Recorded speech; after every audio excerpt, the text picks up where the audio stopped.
ये वसीम रिजवी के द्वारा लिखी गई किताब मोहम्मद का 5वां अध्याय है। इसका नाम है अरब की सबसे अमीर औरत खदीजा से मोहम्मद की शादी। मोहम्मद न तो सामाजिक थे और न ही किसी काम में उनका कोई दिल लगता था।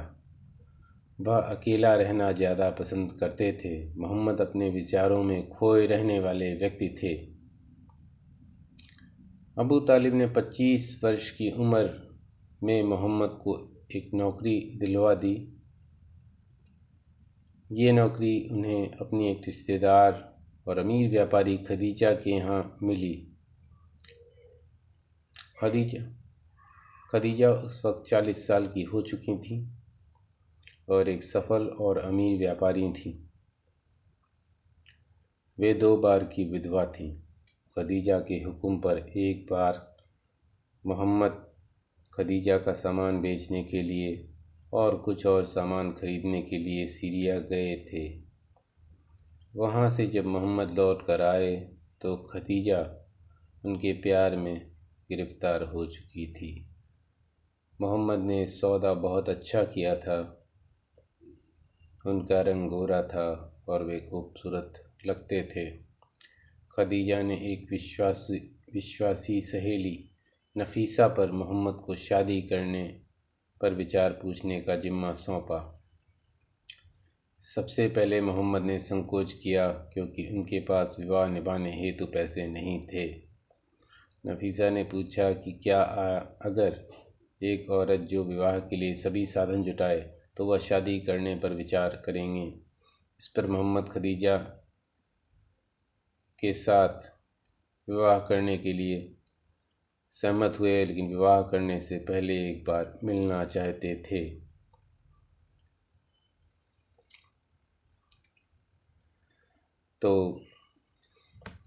लेकिन खदीजा से मिलने और शादी की बात करने से पहले उन्होंने अपने चाचा अबू तालिब से सलाह लेना वाजिब समझा। चाचा ने शादी के लिए सहमति व्यक्त की और मोहम्मद के चाचा खदीजा के लिए एक औपचारिक प्रस्ताव रखने के लिए राजी हुए। यह विवादित है कि केवल हमज़ा बिन अब्दुल मुत्तलिब या केवल अबू तालिब या दोनों थे जो इस काम में मोहम्मद के साथ गए, यानी कि मोहम्मद की शादी में शरीक होने वालों में अब्दुल मुत्तलिब के बेटे हमज़ा और अब्दुल मुत्तलिब के बेटे अबू तालिब, ये दोनों लोग थे या कोई भी नहीं था। खदीजा के जो खुद के चाचा ने प्रस्ताव को स्वीकार कर लिया और शादी हुई।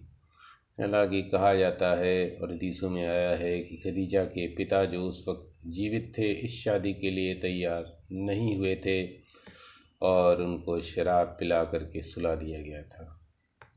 खदीजा मोहम्मद की पहली पत्नी थी और वह इस्लाम धर्म स्वीकार करने वाली भी पहली महिला या पहले इंसान थी।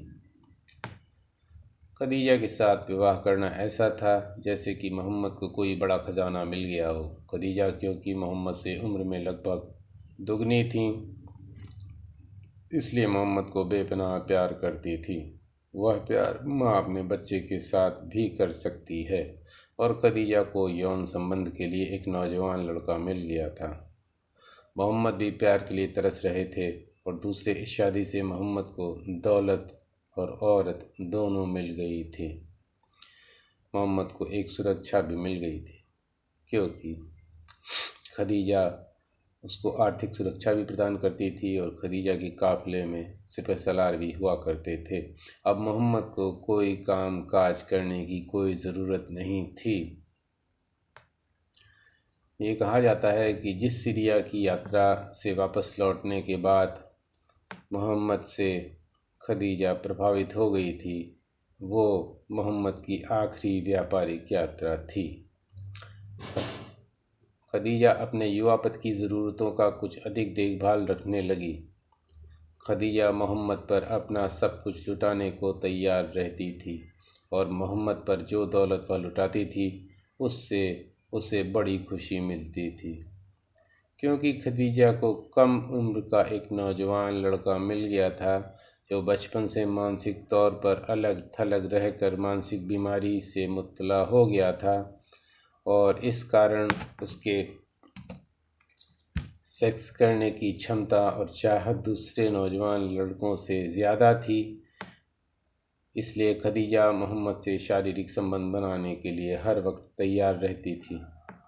खदीजा और मोहम्मद की शादी के बाद मोहम्मद से खदीजा ने एक बेटी को जन्म दिया जिसका नाम फातिमा रखा गया। 40 वर्ष की आयु में मोहम्मद ने एक गुफा में कई दिन बिताए और बाहर आने पर उन्हें अजीब सा एहसास हुआ। उनकी मांसपेशियों में अजीब सा खिंचाव होने लगा। उन्हें ऐसा लगा कि उनके शरीर को कोई निचोड़ रहा है। उनका सिर और होंठ असामान्य तरीके से हिलने लगे और वह पसीने से लथपथ हो गए थे। उनके हृदय की धड़कन तेज हो गई थी। इस अवस्था में उन्हें अदृश्य इंसान की आवाज़ सुनाई दी और कोई अजीब सी आकृति फिर बाद में दिखाई भी दी। डर से कांपते हुए पसीने से लथपथ वह घर की ओर भागे और बीवी खदीजा के सामने गिड़गिड़ाने लगे। बीबी खदीजा के सामने कांपते हुए आए और बोले, मुझे छुपा लो, मुझे छुपा लो। अरे ओ खदीजा, देखो मुझे क्या हो रहा है।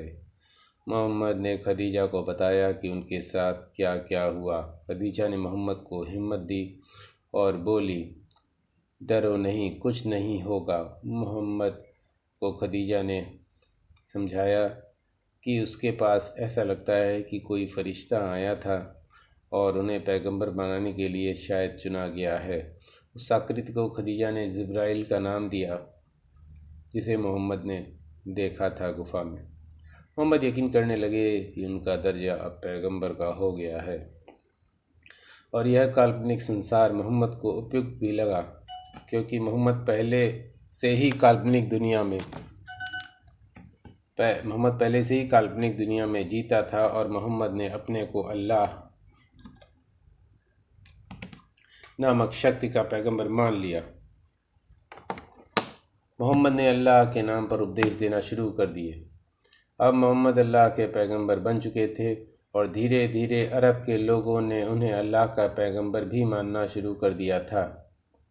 मोहम्मद ने कहा कि लोगों को अब उनसे मोहब्बत करनी होगी, उनका सम्मान करना होगा, उनके हुक्म की तामील करनी होगी, उनके बताए हुए रास्ते पर चलना होगा और उनसे डरना भी होगा। इसके बाद 23 साल तक वह लगभग यही पैगाम लोगों को सुनाता रहा। इस्लाम का सबसे बड़ा यही संदेश है कि मोहम्मद अल्लाह के पैगंबर हैं और सबको उनकी आज्ञा का पालन करना होगा। इसके अतिरिक्त इस्लाम में कोई संदेह नहीं हो सकता। उनको पैगंबर स्वीकार नहीं करने वाले के लिए इस लोक में और मरने के बाद परलोक में भी सज़ा मिलेगी और वो सज़ा बड़ी खौफनाक है। मोहम्मद सालों तक मक्का निवासियों के मूल धर्म व देवताओं का अपमान करते रहे, उनका मजाक उड़ाते रहे। उस समय मक्का के लोग बहुत सारे देवी देवताओं की पूजा करते थे, जिनकी मूर्तियां उनके घर में भी होती थी और जिनकी मूर्तियां मक्का में एक काबा नामक स्थान है, एक कमरा, बड़ा भारी सा कमरा है, चौकोर सा, उसके अंदर वो मूर्तियां भी रहती थीं। उन्हीं मूर्तियों का मोहम्मद मजाक उड़ाते थे, उनका अपमान करते थे। इस अपमान के कारण मक्का के लोगों ने मोहम्मद और उनके अनुयायियों के साथ अपने सारे संबंध खत्म कर लिए। हालांकि उन्होंने मोहम्मद को कोई शारीरिक नुकसान नहीं पहुंचाया। बाद में मोहम्मद मक्का वालों को संतुष्ट करने के लिए, उनसे समझौता करने के लिए एक बार मजबूर भी हुए थे और इस सिलसिले में कुरान में कुछ आयतें भी आई हैं। इब्न साहब लिखते हैं कि एक दिन रसूल काबा के पास लोगों के बीच सूरा अल-नज़्म, जो सूरा 53 यानी चैप्टर 53 है, पढ़कर सुना रहे थे। जब वो आयत 19-20 पर पहुँचे तो उन्होंने कहा, जो कि आयत 1920 के अंदर लिखा हुआ है, तो भला तुम लोगों ने लात और उज़्ज़ा और तीसरे मनात को देखा?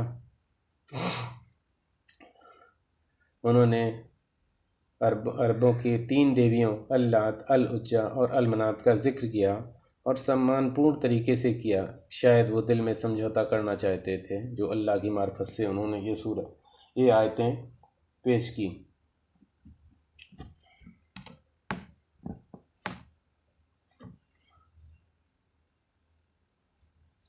और उन्होंने इस आयत में ये लिखा कि ये तीनों देवियाँ सुख देने वाली हैं और मुसलमानों को और अरब के बाकी लोगों को इनकी भी पूजा करनी चाहिए।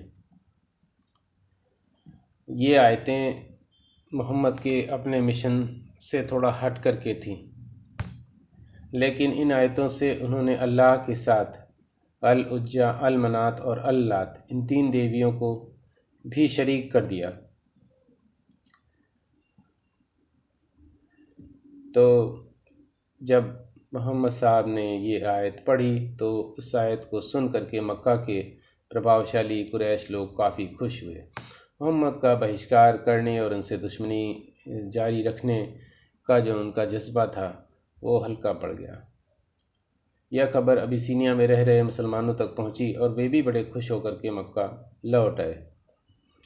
ये यहाँ बता देना ज़रूरी है कि जब मोहम्मद ने अपने को पैगंबर घोषित कर दिया और वो मक्का के दूसरे अपने साथी लोग जो देवी देवताओं की पूजा करते थे उनकी बुराई करने लगे, उन्हीं देवी देवताओं पर अश्लील टिप्पणी करने लगे, तो उसके बाद फिर कुछ मुसलमानों को उन्होंने अबिसीनिया भेज दिया, इसलिए कि वो अबिसीनिया जा करके वहाँ पर एक ठिकाना बना लें और अगर मोहम्मद को भी यहाँ से भागना पड़ा तो वो अबिसीनिया जा सकें।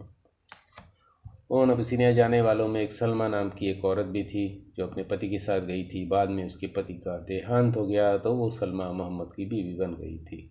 कुछ समय बाद मोहम्मद को एहसास हुआ कि वह अल्लाह की 3 बेटियों को मान्यता देकर खुद का नुकसान कर रहे हैं, क्योंकि उनकी अहमियत ही ख़त्म हो रही है। उनकी अहमियत तो इस बात में थी कि वो अल्लाह को पकड़े हुए हैं और बाकी को दरकिनार किए जा रहे हैं, क्योंकि वो खुद ही अल्लाह है और अल्लाह जब लोगों में स्थापित होंगे तो वो खुद लोगों में स्थापित हो जाएंगे और उनके दिलों और दिमाग पर राज करेंगे। लेकिन अल्लात और अलमनात को बीच में ला करके उनकी जो ख़ास अहमियत थी वो ख़त्म हो रही है। इसलिए उनको बड़ा अफसोस हुआ, लेकिन अब क्या कर सकते थे। और फिर उन्होंने अल्लाह की मदद दी जो वो खुद थे। उन्हें लगा कि इससे अल्लाह और इंसान के बीच एकमात्र संदेशवाहक होने का उनका रुतबा और उनका दावा कमज़ोर होता चला जाएगा। उनका अल्लाह सारे देवी देवताओं के बीच में एक किनारे में मौजूद रहेगा और वो खुद भी बड़े लोगों में एक किनारे पे मौजूद रहेंगे। वो तो खुद चाहते थे सबसे बड़ा होना और उनका अल्लाह भी अपने साथ किसी देवी देवताओं को पास बैठा हुआ बर्दाश्त नहीं कर सकता था। उन्होंने इस नए मजहब को प्रचलित मूर्ति पूजनों के धर्म से अलग व श्रेष्ठ दिखाने की मेहनत पर पानी फिरता देखा। मोहम्मद फिर से पलट गया और फिर उन्होंने कहा कि अल्लाह की बेटियों को मान्यता देने वाली आयतें शैतानी हैं। उस समय फरिश्ता नहीं आया था बल्कि शैतान आया था जिसने वो आयतें उनके मुंह में डाल दी थी। मोहम्मद ने इन आयतों की जगह दूसरी आयतों में कहा कि क्या तुम्हारे लिए बेटे और उनके लिए बेटियां, यह तो नाइंसाफ़ी का बंटवारा है। दरअसल उस आयत से ये मतलब था कि मोहम्मद ने ये कहा था कि अल्लाह ये जो देवियां हैं अल्लात, अल मनात और अल उज्जा, ये अल्लाह की 3 बेटियां हैं। तो अब मोहम्मद ने जो बात की आयतें पेश की जिसमें इन आयतों को खारिज कर दिया, इसमें उन्होंने कहा कि मोहम्मद दूसरी आयतों में कहा कि अल्लाह उनसे ये कह रहा है कि हे मोहम्मद, क्या तुम्हारे लिए बेटे और मेरे लिए बेटियां, यह तो नाइंसाफ़ी का मतलब है, ये नाइंसाफ़ी का बंटवारा है। मतलब यह था कि तुम्हें अल्लाह के मत्थे बेटियां मरने की हिम्मत कैसे की, जबकि तुम खुद बेटा पैदा करने पर गर्व महसूस करते हो और तुम्हें मालूम है कि औरतों की बुद्धि कम होती है और अल्लाह के पास बेटियां होंगी। यह कहना सरासर अनुचित है, यह बंटवारा बिल्कुल अन्यायपूर्ण है। यह सुनकर मोहम्मद के कुछ अनुयायियों ने उनका साथ छोड़ दिया और अपने इस यू टर्न को सही साबित करने और उसका विश्वास दोबारा हासिल करने के लिए मोहम्मद ने दावा किया कि शैतान ने पहले के पैगंबरों को भी बेवकूफ़ बनाया था। शैतान ने उन पैगंबरों के मुंह में ऐसी राक्षसी आयतें ठूस दी थी जो अल्लाह के पैगाम होने का भ्रम पैदा करती थीं। और ये रसूल, ये अल्लाह की तरफ से ये आयत भी आई है जो कि कुरान की चैप्टर 22 में है, 52 चैप्टर 22 की आयतें, 52-53 सूरा 22 की आयत 52-53 में। और ए रसूल, हमने तुमसे पहले जब कभी कोई रसूल और नबी नहीं भेजे, पर यह ज़रूर हुआ है कि जिस उनसे धर्म प्रचार की उनकी जब वो धर्म प्रचार कर रहे थे, जब वो धर्म प्रकार की तमन्ना उन लोगों में थी, तो शैतान ने उनकी आरज़ू में लोगों को बहकाकर खलल डाल दिया। फिर जो आशंका शैतान डालता है, अल्लाह उसे रख देता है और अपने हुक्म को मजबूत करता है। अल्लाह तो सब जानता है, और शैतान जो आशंका डालता भी है तो इसलिए ताकि अल्लाह उन लोगों को आजमाइश का जरिया करार दे जिनके दिलों में कुफ्र की बीमारी है। ये गोल गोल बातें थी जो मोहम्मद ने अपनी पुरानी बातों पर पर्दा डालने के लिए की थी। मोहम्मद इस बात पर पर्दा डालना चाहते थे कि उनके मुँह से ये निकला है कि मोहम्मद के साथ उनकी बेटियाँ अल उज्जा, अल लात और अल मनात शरीक हो सकती हैं। उन्होंने इस आयत का ये मतलब है कि उन्होंने ये कहा कि पुराने जो पैगंबर आए मोहम्मद के पहले, उनके मुंह में भी ऐसी बातें शैतान ने डाल दी थी। और ये इसलिए डालता है क्योंकि लोगों की आजमाइश हो कि क्या वो इस चीज़ों पे यकीन करते हैं या नहीं। तो ये आजमाइश अब पूरी हो गई और अल्लाह ने ये साफ़ कर दिया कि अल्लाह ही अकेला है और उसके साथ कोई शरीक नहीं हो सकता। मोहम्मद ने ये आयतें इसलिए कहीं क्योंकि उनके बहुत से अनुयायी यह जानकर उन्हें छोड़ गए थे कि वह कुरान किसी अल्लाह का पैगाम नहीं है, बल्कि यह मोहम्मद की परिस्थितियों पर आधारित है। 30 साल बीत चुके थे, लेकिन 70 से 80 लोग ही मोहम्मद 10 साल बीत चुके थे, लेकिन 70 से 80 लोग ही मोहम्मद जुटा सके थे। यानी कि 610 में जब मोहम्मद को पहली बार वही आई थी, और उसके बाद 620 621 तक 10 साल 11 साल के अरसे में सिर्फ 70 से 80 लोग ही मोहम्मद जुटा सके थे जो उनके मजहब पर विश्वास करते थे। उनकी बीवी खदीजा पहली अनुयायी थी, पहली मुसलमान थी, न केवल उनकी ज़रूरतें पूरी करती थी बल्कि उनकी खुशामद भी करती थी, और मोहम्मद की दासी बनकर हर तरीके से मोहम्मद को देवता मानने की कोशिश करती थी। मोहम्मद की बीवी खदीजा ने मोहम्मद से अबू बकर, उस्मान व उमर जैसे औसत लोगों को जोड़ने में भी अहम भूमिका निभाई। जब मोहम्मद ने मूर्ति पूजकों के देवी देवताओं का अपमान किया तो यह मक्का के लोगों को बर्दाश्त नहीं हुआ, इसलिए इन लोगों ने मोहम्मद व उनके अनुयायियों का बहिष्कार कर दिया। मक्का के लोगों ने यह निर्णय लिया कि मोहम्मद व उनके अनुयायियों को न तो कोई वस्तु बेचेगा और न ही उनसे कोई कुछ खरीदेगा। यह व्यापारिक बहिष्कार करीब 2 साल तक चला। इससे मुसलमानों के सामने बड़ी कठिनाइयाँ आईं। मोहम्मद ने अपने अनुयायियों से मक्का छोड़ने को कहा। इससे वह लोग जिनके बच्चों ने या वह लोग जिन्होंने इस्लाम कबूल किया था परेशान हो गए। कुछ गुलाम भागते हुए पकड़ लिए गए तो उनकी पिटाई की गई। यह निश्चित रूप से धार्मिक जुल्म है। मुसलमानों ने उन परिवारों को पीटा जिन्होंने इस्लाम धर्म कबूल नहीं किया था। एक हदीस कहती है कि जब उमर मुसलमान नहीं बना था तो एक दिन उसने अपनी बहन को बंधक बना लिया और इस्लाम छोड़ने का दबाव बनाने लगा। हालांकि बाद में उमर खुद भी मुसलमान बन गया, और उमर मुसलमान बनने से पहले भी सख्त और हिंसक इंसान था, और जब वो मुसलमान बन गया उसके बाद भी वह ज़िंदगी भर ऐसा ही रहा।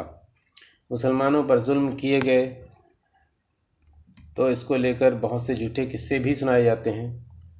सुमैया नाम की महिला को लेकर मुसलमानों पर जुल्म का एक किस्सा सुनाया जाता है। इब्न साद एकमात्र इतिहासकार है जिसने कहा कि अबू जहल के हाथों सुमैया की शहादत हुई। साद का हवाला देते हुए अल बैहाकी लिखता है कि अबू जहल ने सुमैया की योनि में चाकू से गोद डाला था। अगर शहादत की यह घटना वाकई होती तो मोहम्मद की बड़ाई लिखने वाला हर लेखक इसका ढिंढोरा पीटता, और मुस्लिम लोक परंपराओं में इस शहादत का महिमा मंडन किया गया होता। यह एक तरह का उदाहरण है कि शुरुआत से ही मुसलमान कैसी कैसी अतिरंजित चीज़ें पेश करते थे, कैसे कैसे झूठ पेश करते थे। दरअसल इस लेखक ने यह भी दावा किया है कि इस्लाम की राह में शहीद होने वाला पहला शख्स बिलाल था, जबकि बिलाल उस कथित धार्मिक चोरों के बाद भी लंबे समय तक जिंदा रहा, और जब मोहम्मद ने मक्के पर अधिकार कर लिया तो वह वहां आया और काबा की मीनार से अजान देता था। बिलाल की प्राकृतिक मौत हुई थी। यहाँ पर जिक्र हो रहा है इब्न साद का, जिसने ये लिखा था कि बिलाल ही पहला शख्स था जो कि इस्लाम की राह में शहीद हुआ था। कुछ इस्लामिक सूत्र दावा करते हैं कि सुमैया, उसका पति यासिर और उसका बेटा अम्मार मक्का में मारा गया। हालांकि विलियम मुइर, जिन्होंने कि मोहम्मद की ऑटोबायोग्राफी लिखी है, वे बताते हैं कि ये बीमारी के कारण मर गया। तो सुमैया ने एक यूनानी गुलाम से शादी कर ली और उससे एक बेटी सलमा हुई। यानी कि सुमैया की मौत उस तरह से नहीं हुई जैसे इब्न साद साहब बता रहे हैं। उन्होंने उनके पति की मौत होने के बाद उन्होंने एक यूनानी गुलाम से शादी कर ली और उससे एक बेटी सलमा भी हुई। फिर यह कैसे मान लिया गया कि सुमैया को काफिरों ने मार डाला था। इसलिए सुमैया पर जुल्म और सितम और उसकी शहादत का किस्सा झूठा है और कि उसे काफिरों ने मार डाला था। मोहम्मद गुलामी प्रथा के विरुद्ध नहीं थे। जब मोहम्मद के हाथ में सत्ता आई तो उन्होंने हज़ारों को गुलाम बनाया। हालांकि मक्का छोड़ने के मोहम्मद के हुक्म से सामाजिक ताना बाना बिगड़ने लगा और उनके सीने में बगावत पनपने लगी। जब मोहम्मद ने मक्का छोड़ने का आदेश दिया तो इससे सामाजिक व्यवस्था छिन्न भिन्न होने की स्थिति में आ गई और विद्रोह पनपने लगा। स्थानीय लोगों को मक्का छोड़ने का आदेश देने और धर्म के नाम पर घर उजाड़ने के कारण मोहम्मद अपने ही लोगों के बीच बुरे हो गए थे। हालांकि मोहम्मद को मक्का के लोगों ने धर्म के आधार पर कभी परेशान नहीं किया, लेकिन मुसलमान अनेक आधारहीन दावे करते हैं। जबकि काबा में 360 मूर्तियाँ थीं और यह मूर्तियाँ अलग अलग जनजातियों के संरक्षकों की थीं। उस समय अरब में यहूदी, ईसाई और अनेक देवी देवताओं को मानने वाले कबीले रहते थे। वह सभी स्वतंत्र रूप से अपने अपने धर्म को निभाते थे। अरब में दूसरे लोग भी थे जो अपने धर्म पर उपदेश देते थे। इस्लाम के आने के साथ ही अरब में धार्मिक मतभेद, लड़ाइयाँ शुरू हो गईं। मक्का में मोहम्मद या मुसलमानों पर अत्याचार का कोई प्रमाण नहीं मिलता है। फिर भी मुसलमान ऐसा दावा करते हैं क्योंकि मोहम्मद ने यह दावा किया था कि मक्का के लोगों ने मोहम्मद और उनके अनुयायियों के साथ जुल्म किए। इन झूठे दावों को कई इतिहासकारों ने मकर जाल में उलझाया।